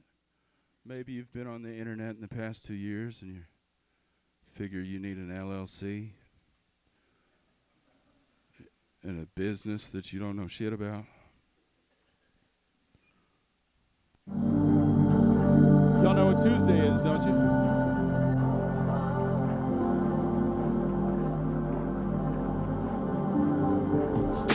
My life coach is a life coach who wakes up in the middle of the night and goes and writes poems about me. And I know this because I found this poem, the one you're reading now, about me, crumpled up in a ball in a trash can behind a standing desk like he threw it for target practice. Don't ask me why why I'm going through my life coach's trash can. One life coach's trash can is another life coach's ashram. And I'm that motherfucker with his hands in a waste bin, rifling through the trash of a man who wants to take me on the hero's journey. What if I told you I thought Joseph Campbell was the dude who first canned soup? And I'm just looking for a receipt that proves my life is coachable. I don't have to eat like a goldfish. I can know when I'm full. Domino's keeps texting me coupons. I'm trying to be strong. I am folding though. Who's wrong is a question I stopped asking a long time ago. You're falling apart today so you can build back better tomorrow. It's Toxic Positivity Tuesday, y'all.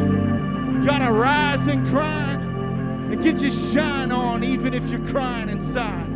It's Toxic Positivity Tuesday, y'all. You gotta rise and grind and get your shine on even if you're crying inside. Let the whole world know you are no man to be pushed around. You're gonna crush the day like a Coke can. Look at you now. When one door closes, dog, the backwards God, looks out the window and wants to chase the ball. You are the ball, all caked in future dog/God slobber. Lean into the spit or lay down in it and resist the urge to scratch. If you want to hatch your inner petri dish of God's fleas, it's Toxic Positivity Tuesday. You gotta rise and grind. You gotta leave those pesky negative vibes behind, especially the fleas.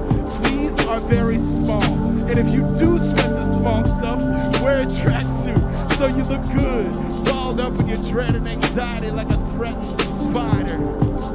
Your mind is broken so your heart can open. When it's time for affirmations, don't say them silently. Be so loud, your neighbor moves out. It's Toxic Positivity Tuesday. Gotta rise and grind, y'all. Crush the day like it's a Coke can. Let the whole world know you don't need anybody to hold your hand. It's Toxic Positivity Tuesday. You gotta rise and grind and get your shine on even if you're crying inside. It's Toxic Positivity Tuesday. You gotta rise and grind and get your shine on even if you're crying inside.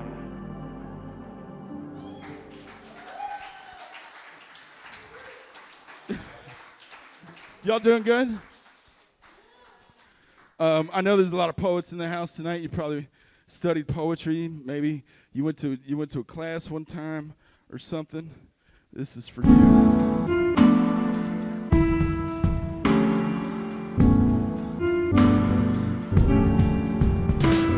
The cuckoo bird is the gentrification agent of the bird world. They don't make their own nests. They'll come in quick on a stick and take your crib, even trick you into raising their kids. Chirp or no chirp, it doesn't matter what you say. If you're a sparrow or a blue jay, you could lose the house you built with your own beak. Best beware if a cuckoo bird sneaks in and treats your nest as theirs. Then you're about to be out on the street with only your feathers and a prayer to call your own. Can I borrow your canary in a coal mine? Somebody stole mine. I checked her cage, and let's just say she didn't leave a note. Why would anyone take a bird? One thing's for certain, though, the theft occurred. It definitely took place, but place of what? You ever throw away all your plates and knives because you get obsessed with minimalism, but then a week later you decide that you really like a bowl and a spoon for Fruit Loops, but you don't feel like you deserve them? Or is that just me? Or is that just me? I was really spicy towards my poetry professor in undergrad. One time in class when I asked what her first big publication was, she told us it was a caption stolen from Architectural Digest magazine with added line breaks, but no words changed. Not even the punctuation was altered. And that's not postmodern. That's called stealing. And I cannot stress this enough. Last I heard, she was a tenured professor in a prestigious school somewhere in the Northeast. And I cannot stress this enough. The people in charge are not experts. They're cosplaying for health insurance.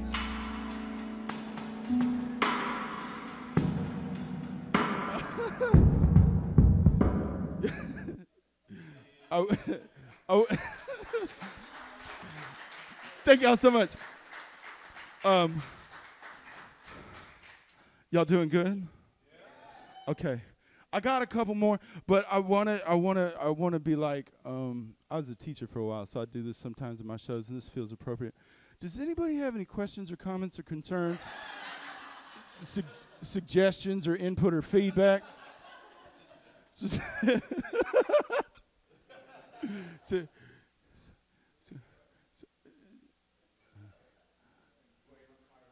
We could. I mean, we could. We don't have to, though. We don't have to. No, I do want to stop and say thank you so much for allowing me to share this with y'all. This is, thank you so much. Thank you. And if you like what you hear, you can totally support it. It is for sale. And if you don't like what you hear, that's completely fine. If you want to, tell you what, if you absolutely hate it, if you're like, this is the worst thing I've ever seen in my life, I want you to go over there. I want you to buy all of my shit. I'm talking a hoodie, both vinyl records, a hat. We'll go outside and burn it. We'll go outside and burn it right now to show me who means business. Okay? So anyways, that's a price list. And this album that I'm playing for y'all did come out on vinyl, and it looks like an orange creamsicle. And I'm really, really proud of it, and it's over there for sale. I just have a few more for y'all, if that's okay. Is that okay? Okay. I think, yeah. Okay, here we go. You ever get in your music production mode and then you're like, I don't know why anybody keeps the same time signature the whole song. That's stupid.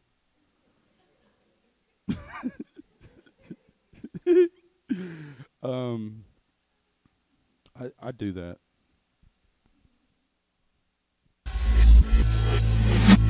Athletes thank God when they win, because you have to believe in something bigger than yourself to do anything big. Sometimes you need a little help from your best friend. He's inside your skin. Take your fingers and press on him. The hardest part about being you is believing in yourself. And you'd be surprised at what might occur if you ask for guidance. Thanks to sawdust and sweat for showing me what the grind is worth. Thanks to death and the growing need to find rebirth. Thanks for more. Thanks for seahorses, chameleons no longer green, and octopi who change their colors when they dream. Sometimes you need a little help from your best friend, and he's inside your skin. Take your fingers and press on him. We're a lot stronger when we're calm. And I wish you an extra large movie theater sized bucket of popcorn.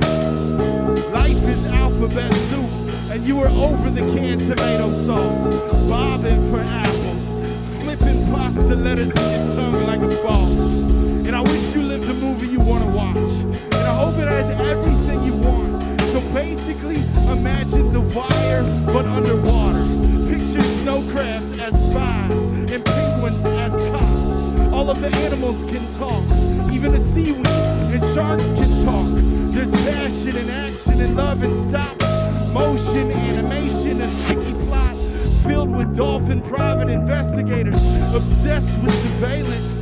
The evil villain is an alligator in a bulletproof vest played by Iggy Pop. I wish you live a life that holds your attention. I hope you at least once have a best friend who finishes your sentences.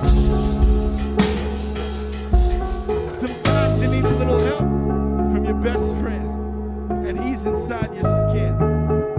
Take your fingers and press on him.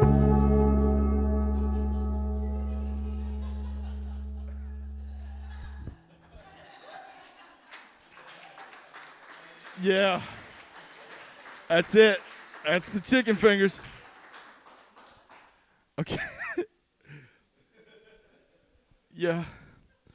The record is called You Are the Truth, Let Your Eyes Adjust, and I'm going to play a song called You Are the Truth. There's also another song called Let Your Eyes Adjust, which I am not going to play.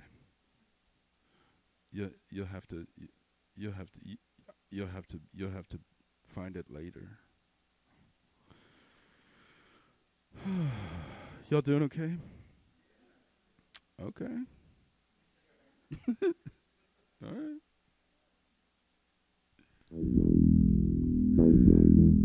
You are the truth. You're the truth. You're the truth. And the truth is so far beyond time that all of it happens at once. Death is just. Death is just the end of pain. Wait to be decisive. Finality at its finest. You won the game. You reached the peak. You didn't save your breath. You place your bet. Collect your prize. Time will grind the tallest mountain in the sand. Whatever's next, you earn your spot. You cast your lot. You did the best you could with what you got. Death is a stepping stone that's in the way of God. Death is a deadbolt that's been afraid to lock. It's temporary and it's permanent. It's permanent and it's temporary and it's already happened. And it'll happen again. And it'll happen to your family and friends. It's a race against the clock. It's the top-notch reason most humans are broken-hearted. It's a stopwatch we assume has already started.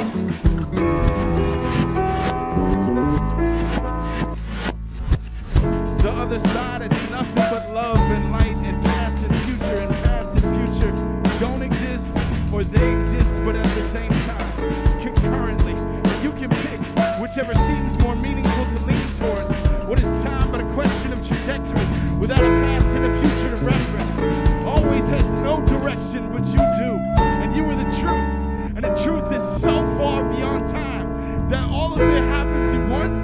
You are the truth. And the truth is so far beyond time that all of it happens at once. Death is a metaphor for wind and rain, for the thrill of getting close, and the hungry freedom that only comes from distance, for setting forth in the journey home, for letting go of the need to control. Time will grind the tallest mountain into sand. Whatever's next, you earn your spot. You cast your lot. You did the best you could with what you got. Whatever's left is pressure for the pearl. But pearls are not made through pressure. Oysters invent them as a defense mechanism. What do when pressed with irritation? I don't want to waste time, but I'm lazy. I don't want time to waste me. Maybe I'm on my oyster biz, turning boisterous noise into big ass glitter. Night after night rising and falling with the tides, doing the best I can inside my shell to make something beautiful, one layer at a time.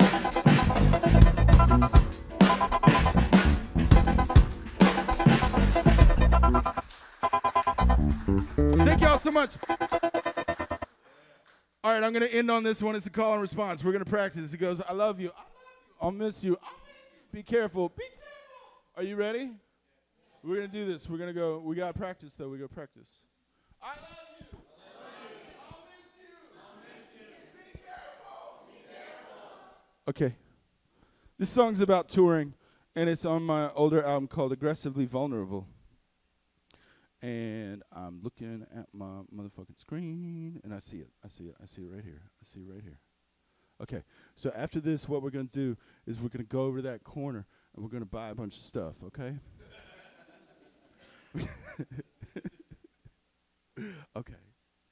Okay. Also, if you're at home and you're thinking, if you're at home later, and I know you're not. I know you can't be in two places at once, at least in this dimension. What I'm trying to say is you might be like, I wonder how we could animate some stuff. I'm going to show you. This is the easiest animation I ever did. It's pretty lazy. In fact, I did it just for tonight because I was like, I want to share that song, but it's not animated. I can't play a song that's not animated during an animated set. That's bullshit.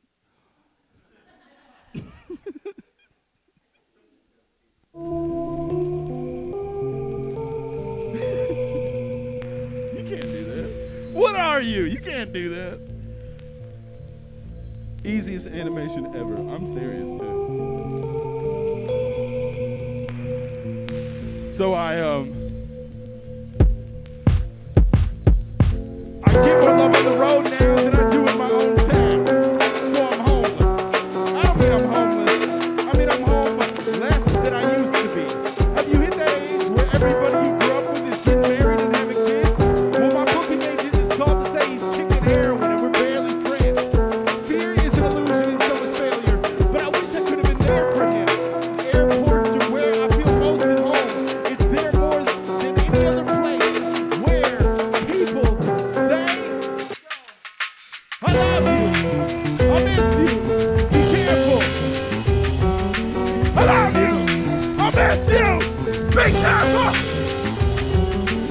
love you. I miss you. Be careful. I love you. I miss you. Be careful.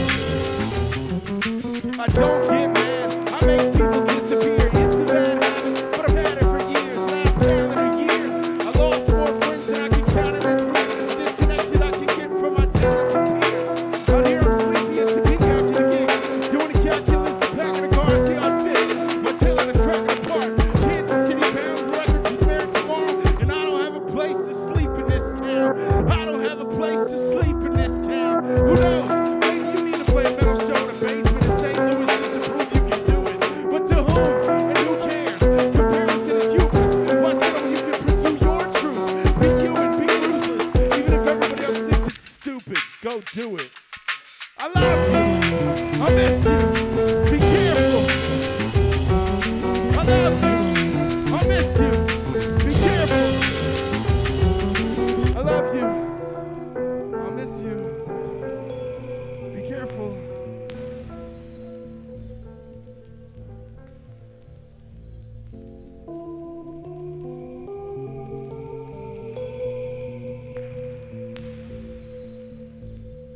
Y'all doing good? Okay, on a parting note, I do want to say thank you again, because throughout life you have to get up and talk to people and answer your phone and go to work and stuff, and I have to do that too.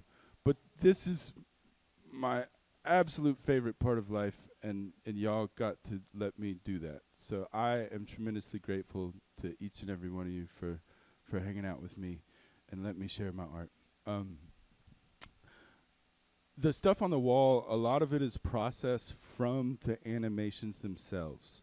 And so I thought it'd be neat just to frame them and put them up. And those are also for sale if anybody wants one. They're in the corner there, and then all my other stuff is over here. And again, my name's Jonathan, and thank y'all so much. Love you guys. Good night.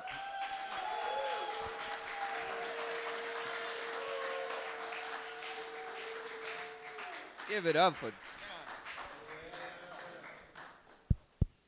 man. How y'all doing? Y'all good? Woo, woo. Man, give it up one more time for Jon Brown.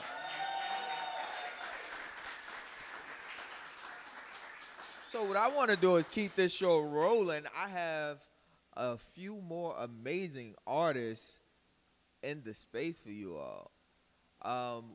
One of the artists that I want to call up is my player partner in crime. Former member of Team Snow. One of the most amazing women I have ever met. But hold on now. Because I ain't even say she fine. Oh, my God. Hold on now. Now, I want to call up one of the people that have inspired me in this space for years and years. Please give it up. Are you ready for the word? Give it up for Icon, the artist.